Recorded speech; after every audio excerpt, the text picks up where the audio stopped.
எதிர்க்கட்சி தலைவர் அவர்களே, நீங்க இப்படி பண்றீங்க. உங்களுடைய கட்சி இன்னைக்கு ஆம்புலன்ஸ்ல போற நிலைமையில் இருக்கு. விரைவில் ஆம்புலன்ஸ்ல போய் பாஜகவோட அறுவை சிகிச்சைனால நீங்க விரைவில் ஐசியூல, நீங்க தான், நான் உங்களை சொல்ல, அதிமுக இயக்கம் சொல்றேன், ஐசியூல நீங்க அனுமதிக்கப்படுவீங்க. கடைசியில் உங்களை காப்பாற்ற மருத்துவராகவும் எங்களுடைய தலைவர் தான் வருவார் பாருங்க அப்படின்னு தான் சொன்னேன். இத கேட்டாரோ கேட்கலையோ, இல்ல கேட்காத மாதிரி நடிக்கிறாரோ, இல்ல யாராவது எழுதி கொடுத்தாங்கன்னு எனக்கு தெரியல. நேற்று பேசும்போது மிகுந்த வன்மத்தோடு பேசியிருக்கிறார்.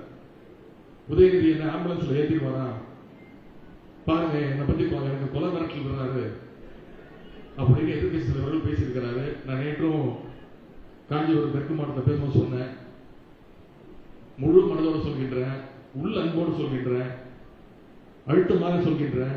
உங்க அத்தனை பேருடைய குரலாக சொல்கின்றேன். எதிர்கட்சி தலைவர் எடப்பாடி பழனிசாமி அவர்களே, நீங்கள் இன்னும் 100 ஆண்டு காலம் நல்ல உடல் நலத்தோடு மனநலத்தோடு நீங்கள் வாழ வேண்டும்.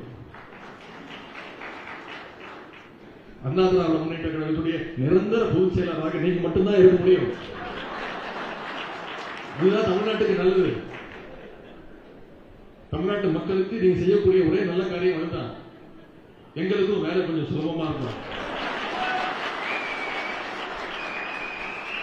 மீண்டும் சொல்லிடுறேன், உங்களுக்கு மட்டும்தான் அது தகுதி இருக்கு. அந்த இயக்கத்தை வழிநடத்துறதுக்கு உங்களுக்கு மட்டும்தான் அது தகுதி இருக்கு.